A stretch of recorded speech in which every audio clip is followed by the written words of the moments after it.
Hello बच्चों, स्वागत है आप सबका एक बार फिर से आपके अपने YouTube चैनल साइंस वाले पे। दोस्तों, जैसे कि आप सबको पता है कि हम क्लास 10 CBSE बोर्ड का केमिस्ट्री पोर्शन का पहला चैप्टर पढ़ रहे हैं जिसका नाम है केमिकल रिएक्शन एंड इक्वेशन। दोस्तों, केमिकल रिएक्शन के जितने भी टाइप्स थे उनको हमने पढ़ लिया है। और बच्चों, आज के इस लेक्चर में मैं आपके लिए लेके आया हूँ केमिकल इक्वेशन के बारे में कि किसी भी प्रकार की कोई भी केमिकल इक्वेशन है उसको किस प्रकार हम बैलेंसिंग कर सकते हैं। बोर्ड एग्जाम में ये क्वेश्चन पूछा जाता है, 1 मार्क्स का नंबर क्वेश्चन आता है कि ये केमिकल इक्वेशन दी हुई होती है, हमें उसको बैलेंस करना होता है। तो आज के इस वीडियो में आपको यही समझाने वाला हूँ कि किसी भी प्रकार की कोई भी केमिकल इक्वेशन है उसको हम किस प्रकार बैलेंसिंग कर सकते हैं। चलो लेक्चर स्टार्ट करते हैं। टॉपिक हमारा केमिकल इक्वेशन। केमिकल इक्वेशन किसे कहते हैं बच्चों? कि जो कोई भी केमिकल रिएक्शन होती है उसमें जो रिएक्टेंट या प्रोडक्ट भाग लेते हैं, जो रिएक्टेंट या प्रोडक्ट उसमें पार्टिसिपेट करते हैं, उनको उनके सिंबल या मॉलिक्यूलर फॉर्मूला द्वारा क्या किया जाता है? प्रदर्शित किया जाता है। उनको शो किया जाता है उनके मॉलिक्यूलर फॉर्मूला या उनके सिंबल द्वारा। तो इस प्रकार की जो केमिकल रिएक्शन में भाग लेने वाले जो एटम या मॉलिक्यूल होते हैं उनको हम बोलते हैं केमिकल इक्वेशन। तो एक chemical equation can be represented by chemical equation. कहने का मतलब केमिकल रिएक्शन होती है उसको हम जो लिखने का तरीका होता है या उसको जो प्रेजेंट करने का जो तरीका होता है उसको हम क्या बोलते हैं? Chemical equation. केमिकल इक्वेशन में और हम बात करें तो केमिकल इक्वेशन बेस्ड होती है law of conservation of mass पे। कहने का मतलब द्रव्यमान संरक्षण के नियम पर ये केमिकल इक्वेशन बेस होती है। तो मास can neither be created nor bye destroyed. कहने का मतलब जो द्रव्यमान होता है वो द्रव्यमान ना तो बनाया जा सकता है और ना ही उसको नष्ट किया जा सकता है। इन एनी केमिकल रिएक्शन, किसी भी केमिकल रिएक्शन में। कहने का मतलब है जो रिएक्टेंट में जितने मॉलिक्यूल या जितने एटम पार्टिसिपेट करते हैं उतने ही मॉलिक्यूलर या एटम हमें प्रोडक्ट में मिलने चाहिए। क्यों? क्योंकि ये किस पे बेस्ड है? Law of conservation of mass पे। Law of conservation of mass कहता है हमें कि mass can neither be created, कि द्रव्यमान होता है ना तो उसको बनाया जा सकता है और ना ही नष्ट किया जा सकता है।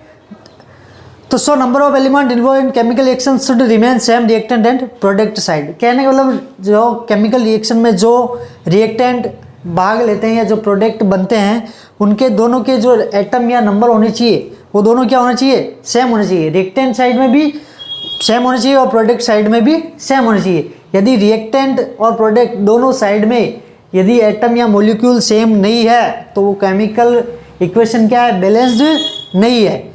तो स्टेप वाइज बैलेंसिंग करने का तरीका मैं आपको बताता हूँ। ये जो बेस्ड होती है वो हिट एंड ट्रायल मेथड पे बेस्ड होती है। कोई भी केमिकल इक्वेशन होती है उसको बेस्ड करने के लिए हिट एंड ट्रायल मेथड का उपयोग किया जाता है। आपको पता होगा कि जो सब्सटेंस केमिकल रिएक्शन में पार्टिसिपेट करते हैं उनको हम बोलते हैं रिएक्टेंट, और रिएक्टेंट को हम लेफ्ट साइड में शो करते हैं। और इन रिएक्टेंट की रिएक्शन के द्वारा जो नया सब्सटेंस हमें देखने को मिलता है उसको हम बोलते हैं प्रोडक्ट। तो आज के इस लेक्चर में मैं आपको समझाने वाला हूं कि किसी भी प्रकार की कोई भी केमिकल रिएक्शन हो या केमिकल इक्वेशन हो तो उसको किस प्रकार हम बैलेंसिंग कर सकते हैं। चलिए देखिए, ध्यान से स्टार्ट करते हैं।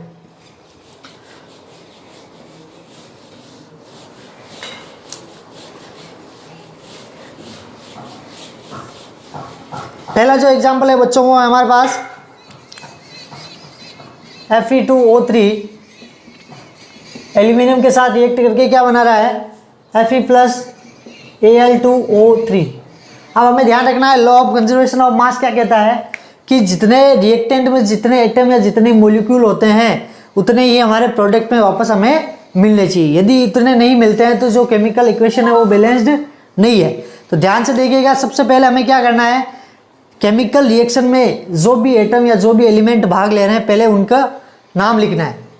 लेफ्ट हैंड साइड में हमें पता है हम क्या लिखते हैं? रिएक्टेंट को। और राइट हैंड साइड में हम क्या लिखते हैं? प्रोडक्ट को।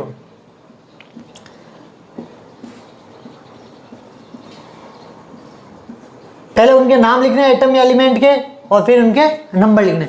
तो इधर देखिए यहाँ पे क्या है? लेफ्ट हैंड साइड में पहला जो एलिमेंट है वो है Fe, दूसरा है हमारे पास एल्यूमिनियम और तीसरा है ऑक्सीजन। वापस देखिए प्रोडक्ट में क्या है? वो एलिमेंट हमें वापस लिखना है Fe, एल्यूमिनियम और ऑक्सीजन। ये तो हमने लिख दिए जो एलिमेंट थे उनके नाम। अब उनके नंबर लिखने हैं, उनके नंबर काउंट करने हमें कि रिएक्टेंट में कितने उनके एटम या मॉलिक्यूल है और प्रोडक्ट में उनके कितने एटम या मॉलिक्यूल है। इसी के द्वारा तो हमें पता चलेगा कि ये बैलेंस्ड है या नहीं है। तो इधर देखिए बच्चों, इधर एफी के हमारे पास कितने एटम है 2, एल्यूमिनियम कितने एटम है 1 और ऑक्सीजन के कितने एटम है 3। आप प्रोडक्ट साइड में देखिए तो एफी के हमारे पास एलिमेंट है 1, एल्यूमिनियम का है 2 और ऑक्सीजन के है 3। तो देखिए बच्चों, रिएक्टेंट में जो एफी के एटम थे वो थे 2 और प्रोडक्ट में कितने हैं 1। एल्यूमिनियम के नंबर रिएक्टेंट में कितने थे 1 और प्रोडक्ट में कितने हैं 2 और ऑक्सीजन के नंबर रिएक्टेंट में कितने थे 3 और प्रोडक्ट में कितने हैं 3। तो कहने का मतलब है, इसको लिखने के बाद हमें ये पता चलता है कि इसमें जो नंबर ऑफ ऑक्सीजन है वो ही बैलेंस्ड है, बाकी एफई और एल्यूमिनियम दोनों क्या है अनबैलेंस्ड। अब इसको बैलेंस करने के लिए क्या करना पड़ेगा बच्चों, जितने एटम या जितने मॉलिक्यूल हमारे पास कम पड़ते हैं उनको उनसे मल्टीप्लाई किया जाता है, उनको मल्टीप्लाई करके क्या कर सकते हैं हम बैलेंस कर सकते हैं। चलिए स्टार्ट करते हैं।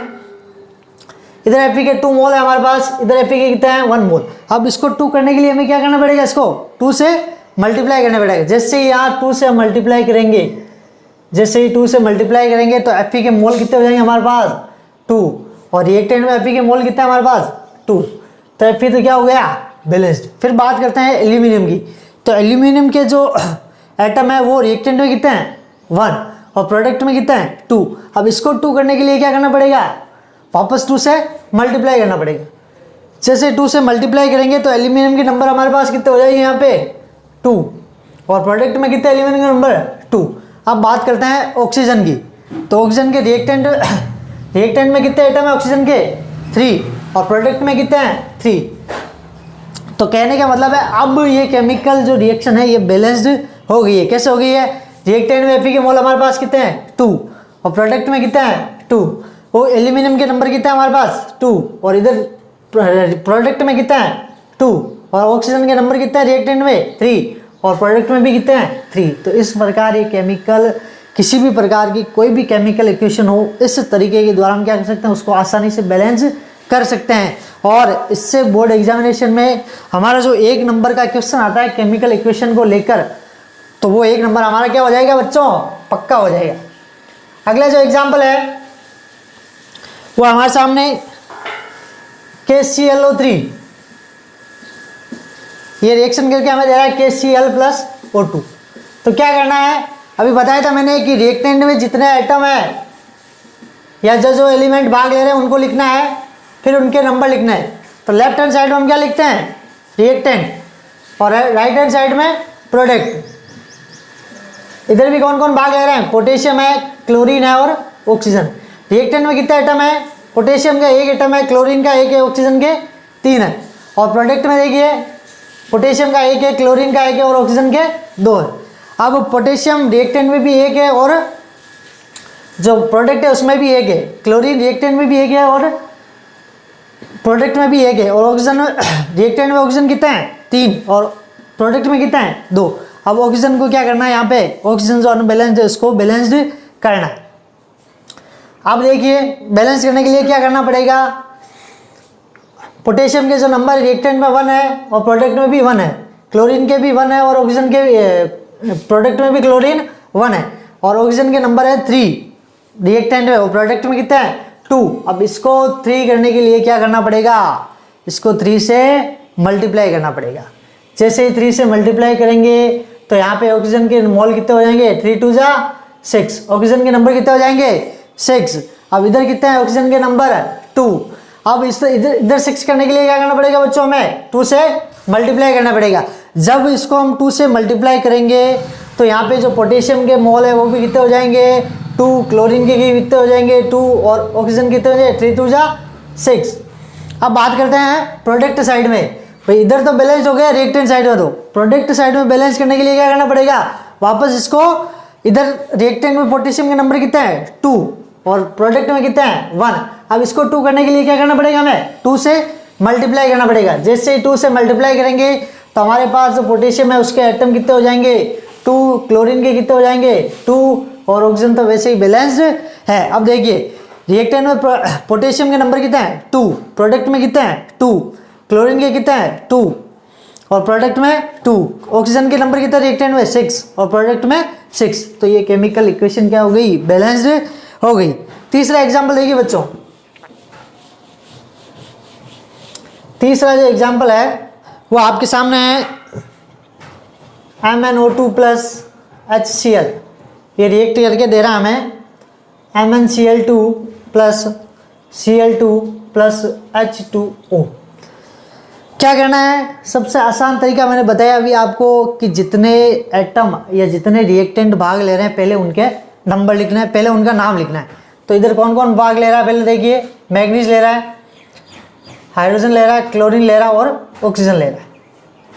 वापस प्रोडक्ट साइड में देखिए, जो भाग लेने वाले एलिमेंट है मैग्नीज, हाइड्रोजन, क्लोरीन और ऑक्सीजन।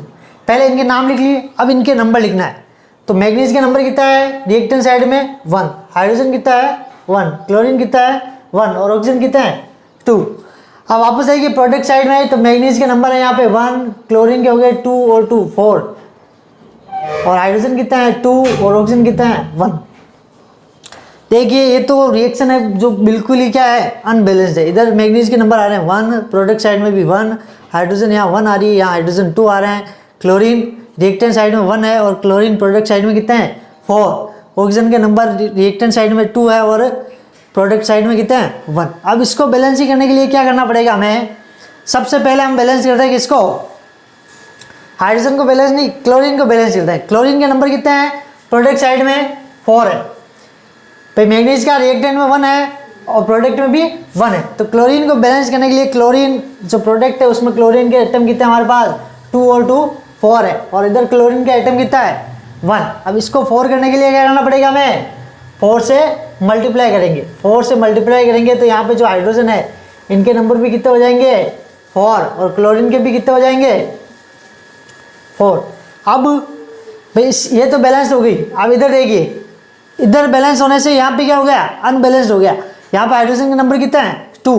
अब इसको 4 करने के लिए क्या करेंगे हम, इसको 2 से मल्टीप्लाई करेंगे। 2 से जैसे इसको मल्टीप्लाई करेंगे तो यहाँ पे जो हाइड्रोजन है उनके नंबर हो जाएंगे हमारे पास कितने 4 और जो ऑक्सीजन है उसके नंबर कितने हो जाएंगे यहाँ पे 2। अब देखिए केमिकल इक्वेशन बैलेंस हो गई नहीं होगी। देखो रिएक्टेंट साइड में मैग्नीज का कितने एटम है हमारे पास 1 और प्रोडक्ट साइड में 1, तो मैग्नीज तो क्या है बैलेंस्ड है।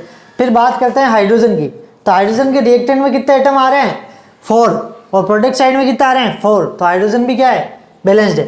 फिर तीसरा देखिए क्लोरीन, क्लोरीन के नंबर कितने हैं रिएक्टेंट में 4 और प्रोडक्ट साइड में कितने हैं 4।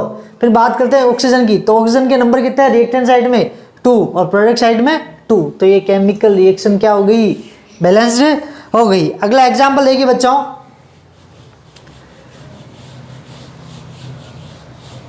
अगला एग्जाम्पल है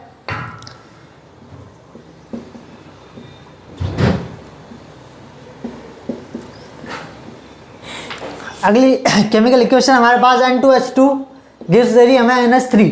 तो सबसे पहले क्या करना है, राइट हैंड साइड में हम क्या लिखते हैं रिएक्टेंट लिखते हैं। तो रिएक्टेंट के नाम लिखिए कौन कौन से एलिमेंट है, पहला नाइट्रोजन है, दूसरा हाइड्रोजन है। फिर बात करते हैं प्रोडक्ट साइड में, प्रोडक्ट साइड में देखिए तो नाइट्रोजन के नंबर और हाइड्रोजन के नंबर।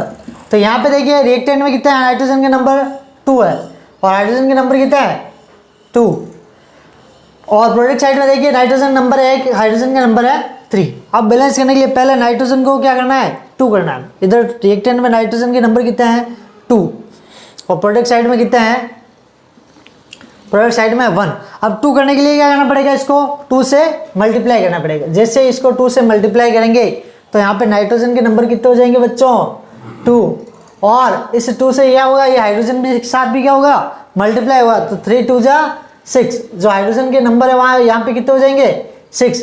अब इधर देखिए यहाँ पे हाइड्रोजन के नंबर कितने हैं 2 और इधर है 6। अब इसको 6 करने के लिए क्या करना पड़ेगा हमें, इसको 3 से मल्टीप्लाई करना पड़ेगा। तो जैसे इसको 3 से मल्टीप्लाई करेंगे तो हमारे पास हाइड्रोजन के नंबर कितने हो जाएंगे यहाँ पे 6 और नाइट्रोजन के नंबर रिएक्टेंट साइड में भी 2 है, प्रोडक्ट साइड में भी 2 है। हाइड्रोजन नंबर रिएक्टेंट साइड में भी 6 है और हाइड्रोजन के नंबर प्रोडक्ट साइड में भी 6 है। तो ये केमिकल इक्वेशन क्या हो गई बैलेंस हो गई। इसका अगला एग्जाम्पल है बच्चों,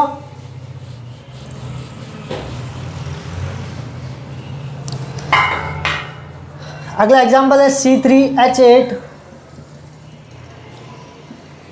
रिएक्शन करके हमें दे रहा है CO2 प्लस H2O।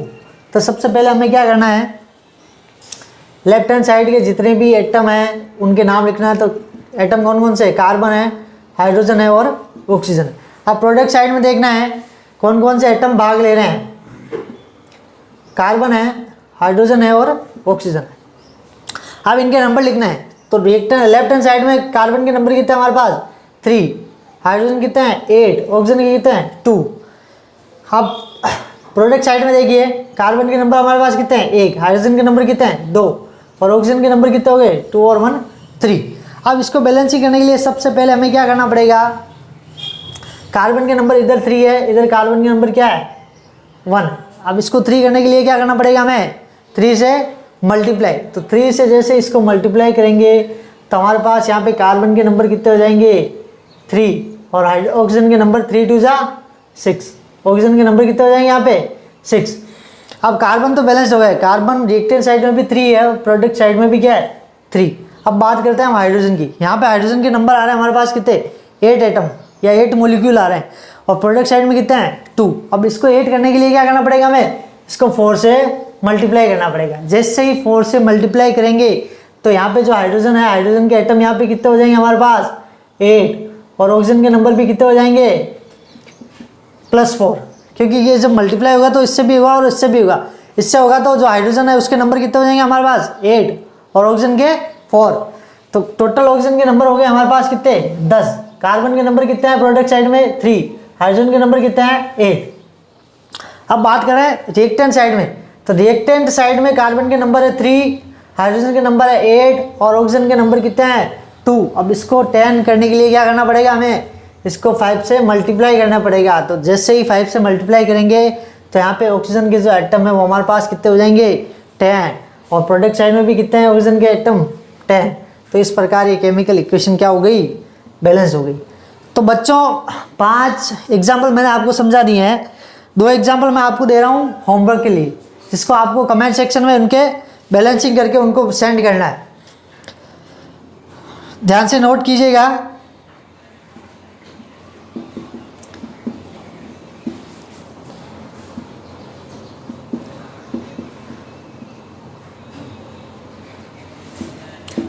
ये होमवर्क के लिए है ना, कमेंट में इसके आंसर भेजना है आपको।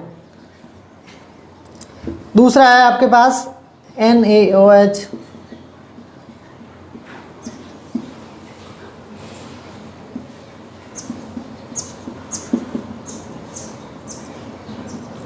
ये दोनों केमिकल इक्वेशन मैंने आपको होमवर्क में दी है और इनको बैलेंसिंग करके आपको कमेंट बॉक्स में सेंड करना है इसके आंसर बैलेंसिंग करके।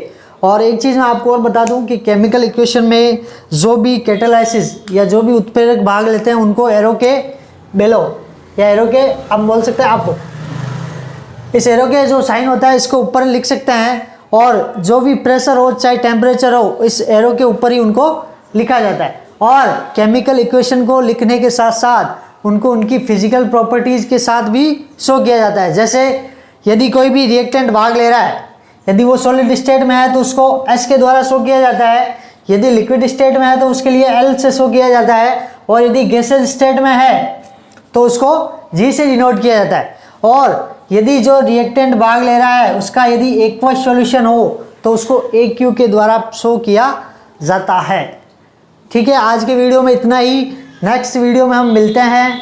बहुत बहुत धन्यवाद।